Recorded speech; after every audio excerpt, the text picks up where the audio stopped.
Hello friends, ఈరోజు మనం చేయబోతున్నాము రాజ్మాని నేను 5 to 6 అవర్స్ నానబెట్టుకున్నాను.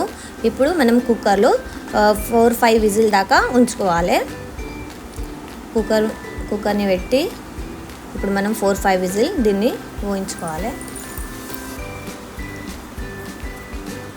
ఇప్పుడు మనం దీనికోసం మసాలా రెడీ చేసుకుందాము. 2 పెద్ద ఆనియన్స్ తీసుకున్నాను, జింజర్ గార్లిక్, ముందుగా వీటిని పేస్ట్ పెట్టుకుందాం.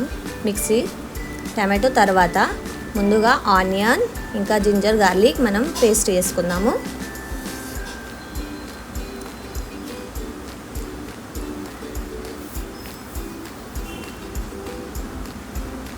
చూడండి, పేస్ట్ రెడీ అయింది. ఇప్పుడు మనం టమాటో ప్యూరీ వేసుకుందాము. ఇప్పుడు నేను 2 ఆనియన్ 2 టమాటో తీసుకున్నాను. ఇప్పుడు 2 టమాటో కూడా మనం పెద్ద ఆనియన్ పెద్ద టమాటో ఉంది. ఇది కొత్తిమీర ఆకట్ట. ఇప్పుడు దీన్ని కూడా మిక్సీ పట్టుకుందాము. చూడండి, రాజ్మా కూడా బాయిల్ అయిపోయింది. ఇలా ప్రెస్ చేసి చూడాలి, మెత్తగా అయింది. ఇప్పుడు ఇది అయినట్టే. ఇప్పుడు మనం ప్యాన్ పెట్టుకుందాము. ప్యాన్లో కొద్దిగా ఆయిల్, ఒక 2 టేబుల్ స్పూన్ ఆయిల్.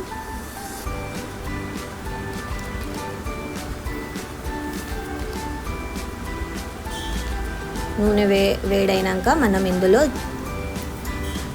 జీలకర్ర, లవంగాలు 2, కర్రీ లీవ్స్,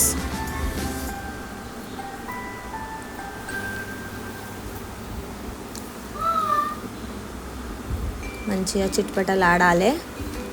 ఇప్పుడు ఇందులో ఆనియన్ ప్యూరీ వేసుకుందాము. ఆనియన్ ప్యూరీ వేసుకోవాలి, బాగా కలుపుకుందాం. ఆయిల్ సపరేట్ అయ్యే వరకు కొంచెం గోల్డెన్ బ్రౌన్ కలర్ రావాలి, ఆయిల్ సపరేట్ కావాలి. ఇప్పుడు ఇందులో మనము పసుపు వేసుకుందాము. పసుపు వేసుకొని బాగా కలుపుకోవాలి. ఆయిల్ కొంచెం సపరేట్ అయ్యే వరకు మనం మంచిగా కలుపుకోవాలి. మీడియం ఫ్లేమ్లో పెట్టుకొని మనం బాగా కలుపుకోవాలి ఒక 5 minutes దాకా.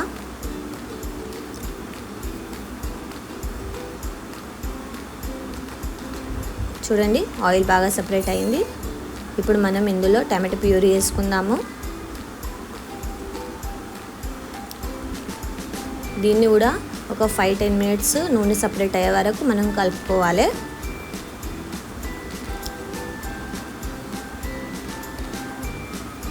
కొద్దిగా సాల్ట్ వేసుకుందాము. సాల్ట్, చిల్లీ పౌడర్, ఒక 2 టేబుల్ స్పూన్ చిల్లీ పౌడర్,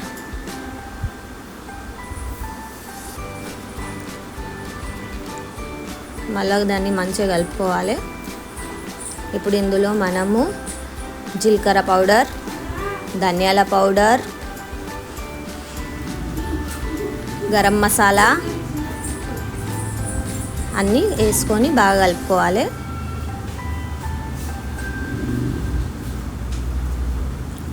ఇది కూడా ఆయిల్ సపరేట్ అయ్యే వరకు మంచిగా కలుపుకోవాలి. చూడండి, ఆయిల్ బాగా సపరేట్ అయింది. ఇప్పుడు బాయిల్ చేసుకున్న రాజ్మా ఉంది కదా, అది మనం ఇందులో వేసుకోవాలి.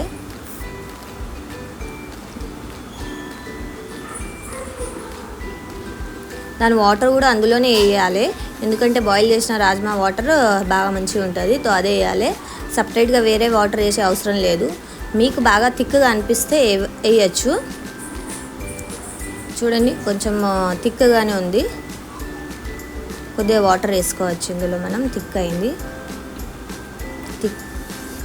ఇప్పుడు ఇందులో కొంచెం వాటర్ వేసుకుందాము. ఒక 5 minutes మనం బాయిల్ అయ్యే వరకు ఉంచాలి. చూడండి, బాగా బాయిల్ అయింది. కలర్ కూడా బాగా మంచిగా వచ్చింది. ఇప్పుడు ఇందులో మనము ఒక టేబుల్ స్పూను నెయ్యి వేసుకుందాము.